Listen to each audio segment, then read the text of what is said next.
Assalamualaikum warahmatullahi wabarakatuh. Alhamdulillahirabbil alamin. Allahumma shalli wa sallim ala sayyidina karim sayyidina Muhammadin wa ala alihi wa ala ashabihi wa ala man tabi'ahum bi ihsan ila yaumiddin. Alhamdulillah, pada kesempatan hari ini insyaallah kita akan melanjutkan kajian kita, kajian Ramadan kita. Semoga ilmu yang kita dapatkan menjadi ilmu yang bermanfaat, ilmu yang barokah, sehingga bisa menjadi menghasilkan amal bagi kita dan menghasilkan pahala yang kelak akan mengantarkan kita uh, mendapat janahnya Allah Subhanahu wa taala. Di antara ibadah yang mulia di bulan yang suci ini adalah membaca Al-Qur'an atau tilawatul Qur'an. Ada banyak keutamaan yang kemudian Allah janjikan dalam ketika seorang membaca atau tilawah Al-Quran.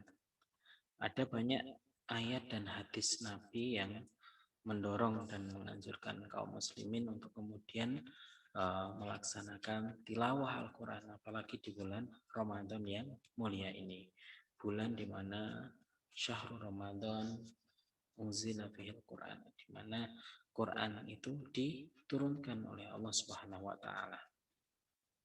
Yang pertama adalah dengan membaca Al-Quran ini seorang akan mendapatkan atau memperoleh pahala yang besar. Allah Subhanahu wa taala berfirman dalam surat Al-Fatir, A'udzubillahi minasyaitonirrajim. Bismillahirrahmanirrahim. Innal ladzina yatluna kitaballahi wa aqamus shalat wa anfaqu mimma razaqnahum sirran wa alaniyatan yarjuna lan tabur. Tijaratan lan tabur liwafiyahum ujurahum wa yazidahum min fadlih. Innahu ghafurun syakur. Sesungguhnya orang-orang yang selalu membaca kitab Allah dan mendirikan sholat dan menafkahkan sebagian dari rezeki yang kami anugerahkan kepada mereka dengan diam-diam dan terang-terangan, mereka itu adalah orang yang mengharap perniagaan yang tidak akan merugi, agar Allah menyempurnakan kepada mereka pahala mereka dan menambah kepada mereka karunia-Nya. Sesungguhnya Allah Maha Pengampun lagi Maha Mensyukuri. Fadilah yang pertama ketika seorang membaca Al-Quran. Kemudian dipuji pula ya, orang yang tilawatul Quran ini dipuji dan diberi pahala karena membaca kitab yang diturunkan kepada Rasulullah Muhammad SAW.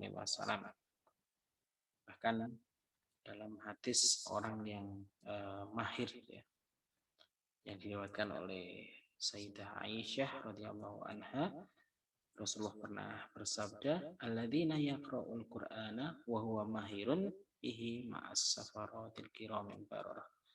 Orang yang membaca Al-Quran dan sudah mahir, maka dia bersama dengan malaikat yang mulia. Atau ada yang menafsirkan Jibril. Waladina yaqra'ul Qur'ana yatata'ta'u fihi wa huwa alaihi syakkun lahu ajrun.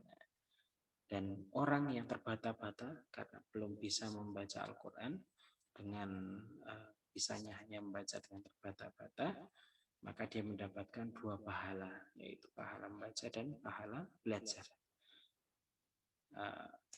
Itu yang pertama, orang yang membaca dan orang yang belajar belum yang lancar dijanjikan bersama dengan malaikat safaratul kiramil bararah, sedangkan orang yang sedang belajar dijanjikan mendapatkan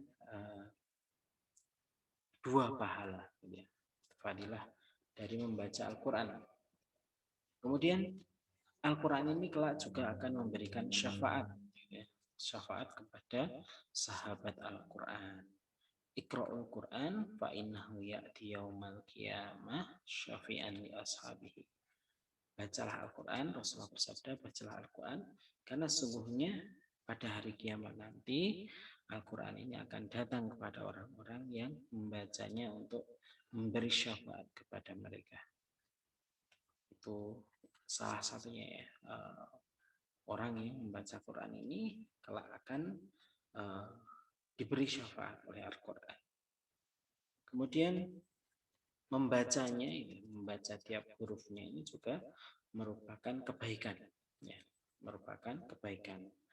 Man qara'a harfan min kitabillah, barang siapa yang membaca satu huruf dari kitab Allah, falahu bihi hasanah wa hasanatun bi asyri amsalihah. Maka orang yang membaca Al-Quran ini telah dicatat melakukan satu hasanah, satu kebaikan. Sementara satu kebaikan tadi akan dibalas 10 kali lipat. Amsalihala aqulu alif lam mim harfun. Rasulullah, aku tidak berkata alif lam mim itu satu huruf. Walakin alifun harfun, tetapi alif itu satu huruf, la walamun satu huruf, wa mimun harfun, dan mim satu huruf. Jadi setiap huruf yang dibaca oleh membaca Al-Quran itu, atau orang yang membaca Al-Quran akan mendapatkan atau dibalas dengan 10 kebaikan. Dalam hadis yang lain, Nabi SAW juga bersabda dalam salah satu hadis qudsi, di mana Allah berfirman dalam hadis qudsi tadi, man saghalahul Quran, barang yang siapa yang sibuk membaca Quran, wa dzikri, dan berzikir, an mas'alati, dan tidak sempat an mas'alati atau ituhu an mas'alati, tidak sempat meminta, maka atau ituhu, ya, aku akan memberiannya afdhala ma'u'ti sa'irin.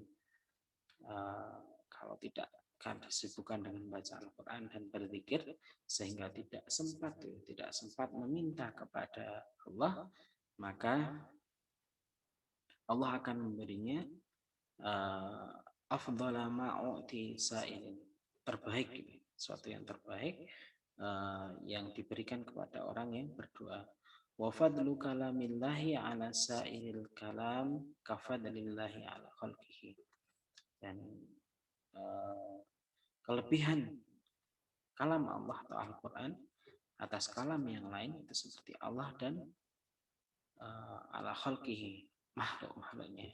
Itu kelebihannya antara Al-Quran dan kalam-kalam selain Al-Quran adalah antara Allah dan makhluknya. Jadi itu fadilah dari membaca Al-Quran. Kemudian dalam hadis yang lain, Asyam wal Quran yasfa'ani lil abdi yaumal qiyamah. Siam dan Quran, berpuasa dan membacakan Al-Quran ini akan memberi syafaat kepada seorang hamba pada hari kiamat. Karena puasa itu merasa bahwa orang tadi puasa itu menghalangi orang tadi dari makanan dan syahwat di siang hari, maka puasa meminta untuk memberikan syafaat. Kemudian Al-Quran juga sama, katanya mencegah dari Quran telah mencegahnya dari tidur di malam hari, maka izinkan Al-Quran untuk memberi syafaat kepadanya. Maka kata Allah, keduanya diberi izin untuk memberi syafaat. Kemudian hadis yang lain, tidak boleh iri, tidak boleh iri kepada dua orang. Yang pertama adalah orang yang diberi Al-Quran dan ia membacanya al-laili wan nahar, di waktu siang dan malam. Kemudian yang kedua adalah orang yang diberi Allah harta, kemudian dihabiskannya dalam kebenaran. Jadi, orang yang iri terhadap hasad, iri terhadap kedua hal tadi itu disebut khidbah. Harapan seorang untuk memiliki suatu kebaikan atau nikmat seperti yang dimiliki orang lain ini diperbolehkan. Nah, ini adalah fadilah-fadilah Al-Quran. Dan banyak sekali ya, di kitab ini juga disampaikan beberapa ayat Al-Quran dan hadis tentang keutamaan-keutamaan orang-orang yang membaca Al-Quran. Kemudian di kitab karya Yusuf Qaradawi ini juga disampaikan tentang adab seseorang dalam tilawatul Quran. Yang pertama adalah adab lahirnya, adab lahir seseorang ketika dia membaca Al-Quran. Yang pertama adalah membaca dengan tartil. Nah, membaca dengan tartil ini dengan pelan-pelan. Ada adabnya ketika seorang membaca Al-Quran itu dengan pelan-pelan dan perlahan-lahan membaca huruf dan harokatnya dengan jelas seperti sesuai dengan apa yang kemudian las-lasan gitu ya, taktil ya, orang Jawa mengatakan las-lasan, pelan-pelan dan perlahan-lahan ya. Kalau menurut di sini disampaikan pendapat Imam Suyuti, membaca tartil itu hukumnya wajib gitu. Ini saya itu lebih dekat dengan arti lahir perintah Al-Quran, karena kata perintah dalam Al-Quran pada dasarnya adalah perintah wajib. Jadi waratil Qur'ana tartila, membaca Quran dengan tartil itu menurut Imam Suyuti adalah wajib. Kemudian adab yang kedua adalah membaguskan suara saat membaca Al-Quran. Ada beberapa sahabat yang suaranya bagus, maka kemudian diminta oleh Rasulullah untuk membaca dengan suara yang bagus. Dalam salah satu hadis Rasulullah pernah bersabda, Zainul Qur'ana bi aswatikum, hiasilah Al-Quran dengan suara kalian. Suruh membaguskan. Atau dalam hadis yang lain, hasinul Qur'an bi aswatikum fa inna sautal hasan yazidul Qur'anul husna. Hasinul Quran, berbaguslah Al-Quran bi aswatikum, dengan suara kalian. Fa inna sautal hasan, sesungguhnya suara yang bagus itu yazidul Qur'anul husna, menambah kebaikan atau kebagusan dari Al-Quran. Nah, diperintahkan kemudian untuk membahas taktil, dibaca dengan taktil dan dibaca dengan bagus, dengan indah oleh pembacanya. Jadi keduanya merupakan adab dohiriyah kepada ketika kita berhubungan dengan membaca Al-Quran. Kemudian bagaimana ya membaca Quran itu? Apakah dengan mengeraskan suara atau melirihkan, memelankan suara? Ada beberapa hadis yang menyebutkan disunahkan mengeraskan suara saat membaca Al-Quran. Tapi ada juga hadis lain yang memerintahkan agar memelankan suara dan menyamarkannya. Ini adalah dua sisi, dua posisi, ya, dua anjuran yang berbeda. Di antaranya adalah yang termasuk kelompok yang pertama yang menyunahkan untuk menjaharkan adalah ma'adinallahu li syai'in ma'adina li nabi hasanin sautil bil qur'ani yajharu bihi. Allah tidak pernah mengizinkan suatu seperti dia mengizinkan Nabi untuk membaguskan bacaan Al-Quran dengan suara yang keras. Kemudian kelompok hadis yang kedua ada hadis yang diriwayatkan oleh dalam Jami'us Shaghir dari Abu Dawud Tirmizi, al-jahiru bil Quran kal jahiri bis sadaqah wal musiru bil Quran kal musiri bis sadaqah.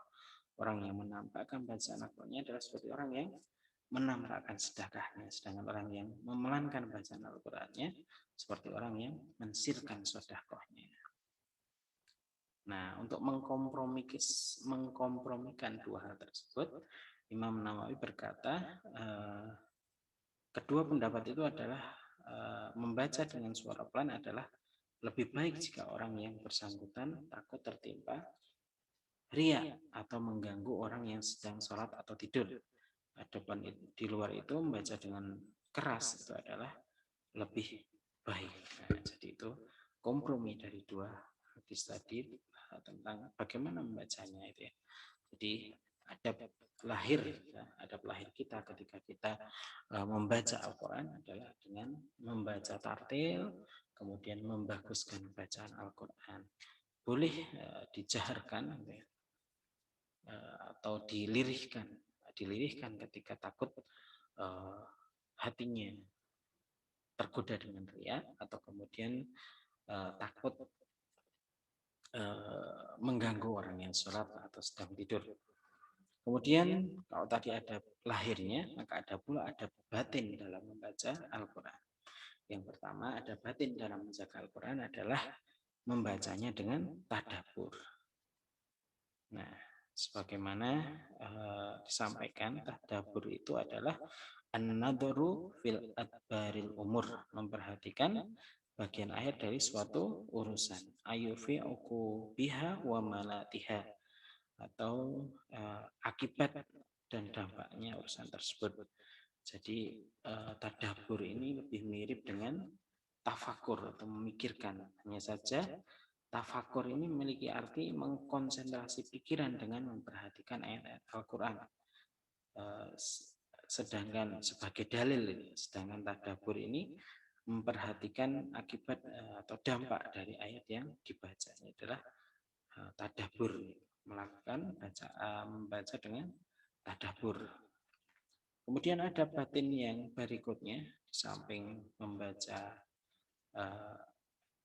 bacaan dengan tadabbur, di sini sampaikan di bab tadi, bab hati yang pertama, sebelum tadabbur ini ada amalan hati sebelum tadabbur. Yusuf Qaradawi menyitir pendapat Imam Ghazali dalam Ihya Ulumuddin ya, tentang amalan hati yang perlu diperhatikan seorang sebelum mentadabburi Al-Quran. Amalan itu adalah famu asal kalam, atau memahami asal usul kalam, takdim, mengagungkan Al-Quran, hudurul qulub, atau menghadirkan hati, dan tadabbur. Jadi sebelum tadabbur ya, Imam Ghazali menyampaikan yang pertama adalah memahami keagungan kalam Allah, yaitu Al-Quran, dan kemuliaannya. Kemudian mengagungkan zat yang menfirmankan Al-Quran, mengagungkan bahwa Al-Quran itu adalah kalam Allah, kemudian menghadirkan hati. Baru setelahnya bertadabbur tentang ayat-ayat Al-Quran. Kemudian ada batin yang kedua adalah khusyuk, menangis saat membaca Al-Quran. Jadi ada batin kita ketika membaca Al-Quran adalah membacanya dengan khusyuk, bahkan menangis dan merasapi kandungan-kandungan yang Al-Quran yang ada dalam Al-Quran. Kemudian ada batin berikutnya adalah menjauhkan diri dari hal-hal yang dapat menghambat pemahaman. Pertama, misalnya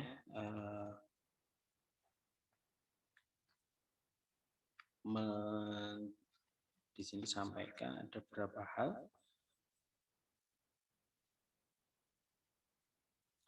Nah, ini disampaikan pendapat Imam Ghazali di mana dia menyebut al-takhali min mawani al-faham, atau menjauhkan dari hal-hal yang dapat menghambat pemahaman. Dan banyak orang tidak memahami makna Al-Quran karena beberapa sebab dan hijab yang diletakkan setan di atas hati mereka, sehingga orang-orang ini buta akan keajaiban dan rahasia bahasa Al-Quran. Yang menghalangi itu ada 4 macam. Yang pertama adalah hanya memperhatikan kedudukan huruf dan cara membacanya sesuai mahros. Inilah penyakit yang kelestariannya sengaja dijaga oleh setan dengan cara bersandar kepada para pembaca Al-Quran, sehingga mereka berpaling dari memahami makna kalam Allah itu. Jadi disibukkan dengan tajwid itu, walaupun tapi hanya menfokuskan kepada bacaan saja, tutur saja itu tidak dibenarkan. Gitu ya. Di sini termasuk penghalang. Gitu ya. Kemudian yang kedua bertaklid kepada madzhab tertentu yang didengarnya dengan fanatik. Gitu ya. Ini yang kedua. Kemudian yang ketiga adalah terus melakukan dosa. Jadi dengan tidak atau dengan takabur, ya, sifat-sifat sombong dan takabur ini akan menghalangi hati seorang dari kemudian dia menghambat pemahamannya terhadap Al-Quran. Kemudian yang keempat, setelah membaca tafsir yang zahir tekstual, seorang lalu meyakini bahwa tidak ada makna lain dalam kalimat-kalimat Al-Quran selain apa yang telah dinukil para mufassir. Nah, ini adalah penghalang-penghalang seseorang dalam melakukan pemahaman Al-Quran. Kemudian melakukan taksis. Taksis ini adalah menganggap bahwa Al-Quran itu dan menetapkan dalam hatinya bahwa yang dituju dari kalimat-kalimat Al-Quran itu adalah dirinya. Jadi merasa bahwa yang disampaikan dalam Al-Quran itu adalah untuk dirinya. Ini adalah taksis. Kemudian adab hati yang berikutnya adalah berusaha merasakan pengaruh Al-Quran terhadap kehidupannya. Ini adalah salah satu adab batin atau asr, yakni berusaha merasakan pengaruh Al-Quran di dalam hatinya sesuai ayat yang dibacanya. Ini adalah adab hati yang kelima tentang bagaimana kemudian kita berinteraksi dengan atau bertilawah dengan Al-Quran. Kemudian yang kedua adalah berusaha meningkatkan kualitas qiraah dan tadabbur Al-Quran. Ada tiga level dalam membaca Al-Quran. Yang pertama, yang paling rendah adalah seorang hamba menetapkan di dalam hatinya bahwa dia membaca Al-Quran di hadapan Allah dan Allah pun memperhatikan dan mendengarkan bacaannya. Kemudian level yang kedua, seorang hamba mempersaksikan dengan hatinya bahwa Allah melihatnya, berbicara kepadanya dengan kalamullah, dengan penuh kelembutan dan membisikannya dengan segala nikmat dan kebaikan. Kemudian yang level ketiga adalah rangkaian kalimat yang dibacanya, seorang hamba merasa dirinya seolah-olah melihat zat yang memfirmankan kalimat-kalimat tersebut. Itu tiga level, tiga derajat orang yang kemudian membaca Al-Quran, membaca dan tadabbur, maka selalu ditingkatkan untuk level-level bacaan tadi. Kemudian adab hati yang ketujuh adalah berkomunikasi dengan Al-Quran. Ini adalah seorang qori atau membaca Al-Quran, hendaknya dia berkomunikasi dengan Al-Quran yang ia baca. Ya, ada beberapa teman saya yang kemudian kadang ketika punya masalah itu sengaja ya, kemudian mencari ayat Al-Quran, kemudian seakan-akan, dan memang beberapa kali dia lakukan itu seakan-akan Al-Quran memang berbicara kepadanya secara langsung ya, dengan ayat-ayat yang disampaikan. Itu dia mungkin adab-adab Al-Quran, fadilah, keutamaan membaca Al-Quran, dan adab batin, adab lahir ketika membaca Al-Quran, dan adab batin ketika kita tilawah Al-Quran. Semoga Allah memudahkan kita dalam melaksanakan adab-adab berinteraksi dengan Al-Quran, sehingga Allah memberi manfaat kepada kita, kepada diri kita dari tilawatul Quran di bulan yang mulia ini. Wallahu a'lam bishawab. Assalamualaikum warahmatullahi wabarakatuh.